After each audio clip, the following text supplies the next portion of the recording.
Before the break, we asked you, what is the longest engagement ever recorded? Was it A, 7 years, B, 37 years, or C, 67 years? Well, congratulations to those who said C, 67 years. Welcome back to Partners for Life, and we're discussing the topic, what is real love?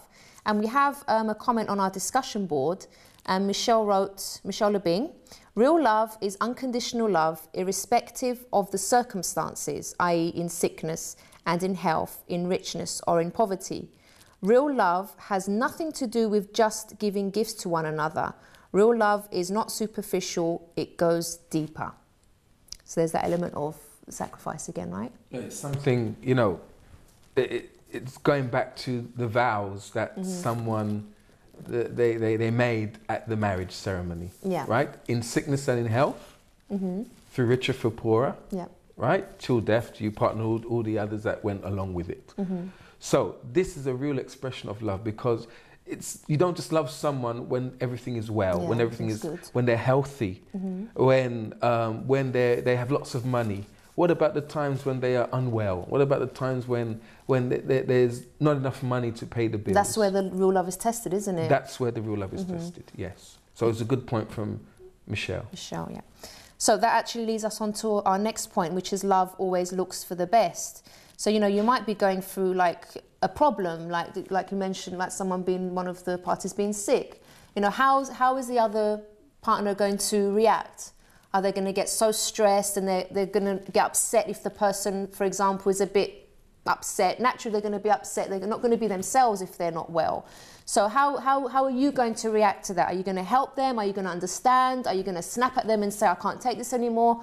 Or are you going to, you know, show your love? Because that's when that person needs you the most, when they're going through something. And sometimes people are in relationships just for themselves, what they can get out of it, and they don't think, what can I do for this person? How can I make this person happy? How can I make this person comfortable? How can I help this person to get through this hard time? And that's the problem in a lot of relationships. As the point says, love always looks for the best.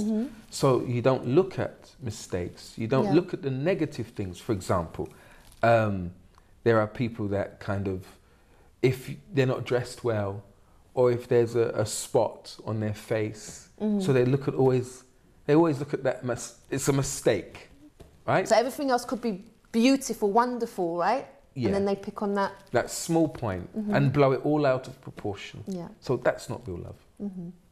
Okay, interesting. So we have another point here, Michael.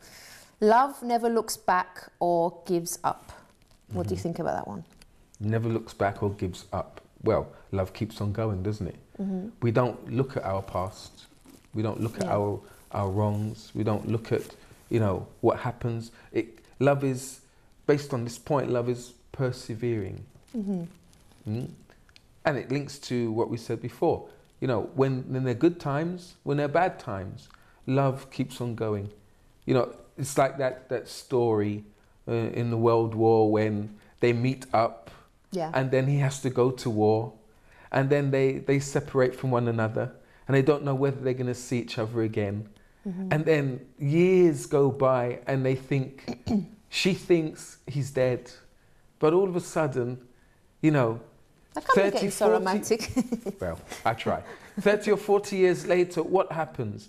They meet up, and they rekindle that love. Maybe they were married before, and their partners died or things like that, but then they meet up again. Oh, it was you, and then that love gets rekindled again, and they even get married. You know, so that's like love never looks back or never gives up. Yeah, you know, they keep on going. They have that kind of heart for that person again. That love comes back again. And it's important to keep that going. You know, no matter how long you've been married, you need to keep that perseverant like spirit within you, because you know you are going to go through tough times, and it's like people sometimes, like I said before, they're in it just for the good times, and when difficult situations come up where you know the support is needed, it's like they don't want to bother anymore. It's like now they want to give up. But it's important that if you've made a commitment to that person, that through good times and bad times. And I know it sounds really obvious, doesn't it, Michael? It sounds okay, you've got to stick with each other, but, and you know, in your mind, maybe, and in your heart, you had the intention, you never had the intention of giving up on a person, but it's really difficult when you are going through that situation that you stick with each other. I know it's difficult sometimes, but... I think this is the reason why there are many couples that break up. It's because they don't rekindle that love. They allow it to get boring. They allow things to happen, it becomes stale.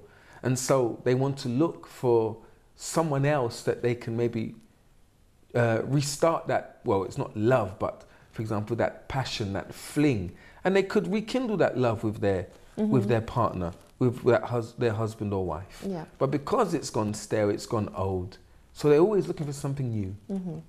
Okay. Well, we do have an email as well from someone, don't we, Michael? Yes, we do. It says, this email is anonymous, but someone has wrote in and said like this. I think people are too fixated on how Hollywood portrays love and romance. That's not real life. So, what do you have to say? Yeah, so a lot of people do tend to watch these chick flicks, as we call them, and it's not realistic, is it? Like the person's saying, it's not realistic at all. That's not what real life is. That's not what real love is. And the thing is, some people almost get addicted to these kind of films, and then when they're in a relationship, when things don't happen the way they see in the films, they get really upset. They get really like disillusioned, and they just give up on relationships because they think that's, if I'm not, you know, having a relationship the way it's shown there, the way it's portrayed on TV, then this relationship isn't right. When they don't realise that they have to work at it, they have to persevere, like we were saying. Love is not waking up and your partner has the perfect hair, right? The shows don't show that. The real reality. Yeah. The films don't show it. It doesn't show the stars waking up with makeup all over their face or bad breath. But when it does happen, when we do see these stars, you know, caught on camera without any makeup, it's like, wow, shame on this person. How could they? Is that really whoever it is, right? So when people kind of see these things, the Hollywood films, they kind of want the same thing for themselves. And as you said, it's just not the way it is in reality, in real life. It's hard work. It's perseverance, it's sacrifice, but obviously, you know, it's really important that you go into if you're going to go into a relationship, think to yourself, what can I give to this person? Not what can I get from this relationship? What can I do to make this person happy? If we go into a relationship like that and we get married with this kind of thought in our mind, then, you know, naturally we're going to be giving, we're going to be looking at ways to please the person, to help the person, to disregard all of the mistakes that you see.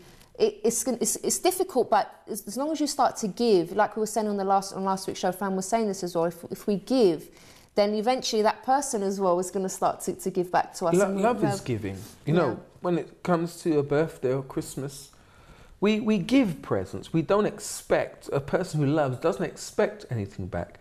Because they give, whether it's a pair of earrings, if it's a tie, you know, they want to see that smile on that person's face. They don't expect anything in return, and that's what real love is. Yeah, that's right.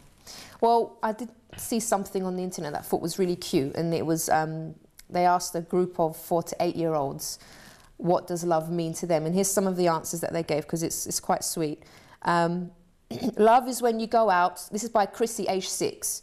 Love is when you go out to eat and give somebody most of your French fries without making them give you any of theirs, which is basically what you were saying, right?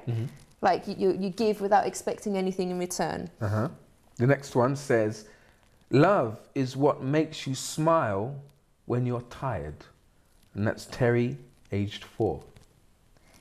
And this one, love is when my mummy makes coffee for my daddy and she takes a sip before giving it to him to make sure the taste is okay. And that's from Danny, age 7. Finally, Elaine, age 5, says like this. Love is when mummy gives daddy the best piece of chicken. So you see, it's like kids get it spot on sometimes, don't they? It's like with this last one, Mummy gives Daddy the best piece of chicken. It shows that she's gone without.